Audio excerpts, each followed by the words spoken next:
अनुभव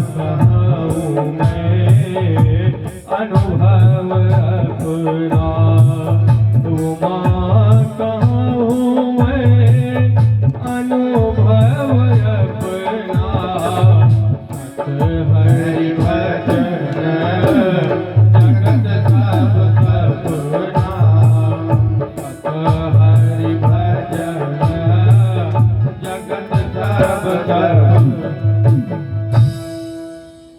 कह रहे हैं माता पार्वती जी पूछ रही हैं कि यह संसार में सत्य क्या है। भोले बाबा ने कहा कि मेरा तो अनुभव यही है कि केवल सत्य एक है, क्या? हरि भजन। और ये संसार क्या है? ये स्वप्नवत है। किसी के पास बहुत बड़ा धन वैभव देख रहे हैं तो धन वैभव क्या है? उसने जो पूर्व जन्म में तपस्या किया है, वर्तमान जन्म में तपस्या किया है, उसी का फल है। तपस्या से व्यक्ति को राज्य मिलती है, धन मिलता है, वैभव। और धन वैभव सब कुछ मिल जाने के बाद अगर वह व्यक्ति जो है धर्म नहीं करता है तो सीधा नरक योनि में जाता है। अगर वो जब धर्म करता है तो नरक योनि में नहीं, देव योनि में जाता है।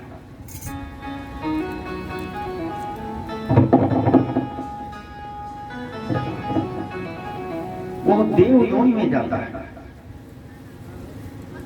लेकिन लोग क्या करते हैं, धर्म वैभव पा जाने के बाद सोचते हैं कि ठीक है दान धर्म तो कभी कर लेंगे, लेकिन ऐश आराम अभी करने का वक्त है।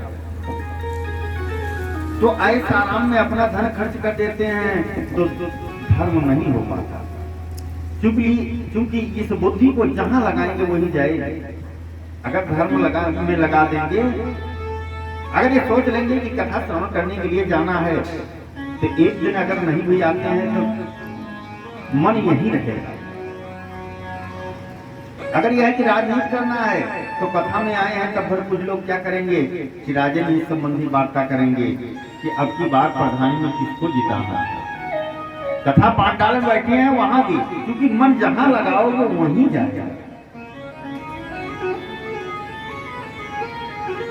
तो मन जो है वही लगाओ जहां पर। आज जो है व्यास जी बहुत समझा रहे हैं, लेकिन वो तत्काल का जन्मा बच्चा वापस नहीं आ रहा है। व्यास जी निराश होकर के रो करके वापस चले आए और अपने धर्म पत्नी से कहा क्या बताएं देवी, ये बच्चा बहुत लालसा थी, ये तमन्ना थी कि भोले बाबा ने अमर कथा श्रवण कराया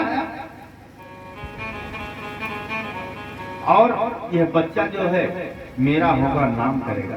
लेकिन अमर कथा का प्रभाव यह है, ये तो भजन करने के लिए चला गया, नहीं वापस आया। माता बहुत रोई। व्यास जी ने 17 पुराण की रचना किया, 18 पुराण की रचना कर दिया। 18वें पुराण में श्रीमद् भागवत महापुराण संहिता की रचना कर दिया। जब इसकी रचना कर दिया तो सोच रहे हैं कि इस पावन संहिता को किसको प्रदान किया जाए, क्योंकि यह श्रीमद् भागवत की ऐसी पावन संहिता है कि चारों वेदों का फल है और इसकी कथा सुनने से व्यक्ति की मुक्ति अवश्य है। जब सोचते हैं तो वही अपना बेटा याद आता है, यम प्रत्यजन से, जो जिसका जन्म हो गया और जन्म होने के बाद तत्काल जो है जंगल में चला गया। व्यास जी को बहुत कष्ट था। व्यास जी की कुटिया में बहुत शिष्य थे, गुरु जी से अध्ययन करने के लिए आते थे। एक दिन एक शिष्य को हिंसक जीव जंतु ने दौड़ा लिया, किसी प्रकार से प्राण बचा करके वो आया और कहा कि ऐसा है कि जैसे आया, कहा गुरु जी क्या बताएं, आज तो हमको एक शेर ने पीछा किया, लेकिन हम दौड़े, भाग तो उससे नहीं पाते, लेकिन वो शेर जो है दूसरे जानवर की तरफ चला गया। व्यास जी ने कहा कि तुमको मैं एक ऐसा मंत्र दे रहा हूँ कि इस वशीकरण मंत्र कि इस मंत्र का उच्चारण जहां कर दोगे वो तुम्हारे वश में आ जाएगा, चाहे शेर बाघ भालू चीता चाहे जो भी हो। कहा गुरुदेव तो मंत्र दे दीजिए, क्योंकि हम संविधा लेने के लिए जंगल जाते हैं और जब जंगल जाते हैं तो हिंसक जीव जंतु बहुत परेशान करते हैं। मंत्र दे दिया। मंत्र कौन सा था कि बरहा पीडम नटरवपो कर्णयो कर्णिकारम बिभ्रदवासा कनकविधम वैजयंतीं समाराम रंधान वेणुर अधरसुदया पूरयन् गोवृन्दै वृन्दारण्यं सुपदरमणं प्राविशत् गीत कीर्ति। ये वशीकरण मंत्र जो है, अब जब शिष्य लोग पा गए ना, तो जैसे कुछ लोग अचानक धन पा जाते हैं तो कुछ तो सदुपयोग करते हैं, धर्म में लगाते हैं, और कुछ क्या करते हैं, दुरुपयोग करते हैं। तो शिष्य लोग क्या करते हैं, उसका दुरुपयोग कर रहे हैं मंत्र का। अब दुरुपयोग क्या कर रहे हैं, किसी हिंसक जीव जंतु को देख लें तो उसी के ऊपर वशीकरण अपना मंत्र छोड़ देते, और जब छोड़ देते हैं तो बस में हो जाता है। अब व्यास जी के शिष्य उद्दंड हो गए। अब क्यों कि पता लगा कि सब शिष्य शेरे लेकर के साथ में चल रहे हैं, और जहां गांव में भिक्षाटन के लिए चले जाएं गांव वाले डर के कारण खुदे घर छोड़ दे, कहां से भिक्षा देंगे। व्यास जी के शिष्य जो है अपना वैभव दिखाने के लिए, अपनी ताकत दिखाने के लिए हर जगह भ्रमण करते। एक दिन पहुंच गए, वही बच्चा जो था व्यास जी का पुत्र जो जंगल में चला गया था, सुग्गे के रूप में था, तो व्यास जी ने उसका नामकरण किया था सुखदेव स्वामी। जब सुखदेव स्वामी की जय हो, तो सुखदेव स्वामी की कुटिया पर पहुंच गए। अब बड़े सुंदर सुंदर पुष्प थे। एक शिष्य ने कहा कि ऐसा है भाई कि इतने सुंदर पुष्प हैं, ले चलते हैं गुरुजी को पूजा में देंगे। एक ने कहा कि अगर श्राप दे देंगे तो, कहा श्राप अगर दे देंगे कैसे दे देंगे, जो हमारे पास वशीकरण मंत्र है। कहा जब तक तुम वशीकरण मंत्र बोलोगे गले में तो श्राप हो जाएगा। एक शिष्य ने कहा कि पहले कुटिया के बगल अगर वो जग रहे होंगे तो आइए वशीकरण मंत्र का गान करते हैं, वशीकरण मंत्र के का गान करने लगे। अब सुखदेव स्वामी उस मंत्र के प्रभाव से बाहर निकले और बस में हुए। जैसे बस में हुए, कहा क्यों भाई कहाँ टहल रहे हो। कहा कुछ नहीं महाराज जी, यही आपकी कुटिया में बड़े अच्छे अच्छे सुंदर सुंदर पुष्प हैं और गुरुदेव की पूजा के लिए हम इसको ले जाना चाहते हैं। कहा कि ठीक है,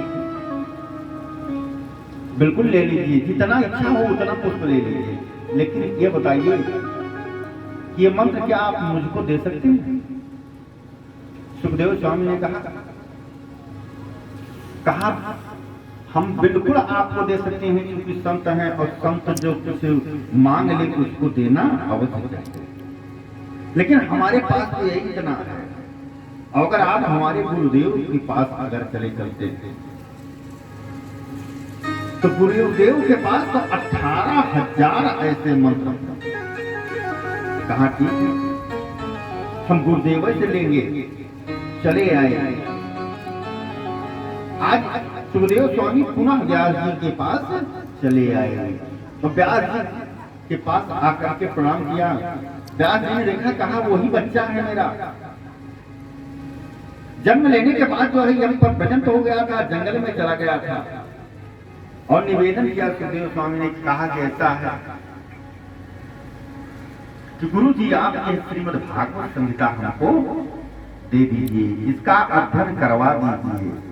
व्यास जी को बहुत दिन से असंतोष था कि यह संहिता किसको दें। आज प्रसन्न हो गए, पुत्र को पा करके पुत्र को जैसे पाए वैसे करे से लगा दिया और 18,000 मंत्रों की यह संहिता आज सुखदेव स्वामी को व्यास जी ने प्रदान की, जो कि इस कथा के प्रधान नायक हैं सुखदेव स्वामी वक्ता, और श्रोता जो हैं राजा परीक्षित। तो अभी तक हम आप लोगों ने सुखदेव स्वामी के जन्म की कथा को सुना दिया। अब आइए राजा परीक्षित के जन्म की कथा को श्रवण करते हैं, लेकिन उसके बाद क्योंकि कोई कथा जब विश्राम ले ले तो 2 बार भगवान नाम उच्चारण करके ही अगली कथा बोले। तो आइए 2 बार भगवान नाम उच्चारण, उसके बाद कि बोलो श्री राम जय राम जय जय राम, बोलो श्री राम जय राम जय जय राम, बोलो श्री राम जय राम जय जय राम, श्री राम जय राम जय जय राम, बोलो श्री राम जय राम जय जय राम, बोलो श्री राम जय राम जय जय राम।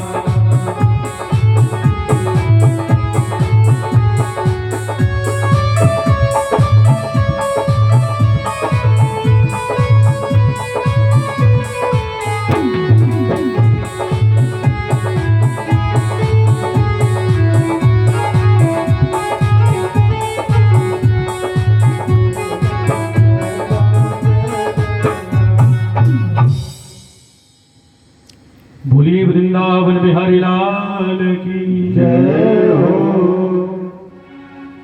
अब आइए राजा परीक्षित, क्योंकि श्रीमद् भागवत की कथा या कोई कथा हो कर्म से ही चला जाता है। तो सबसे पहले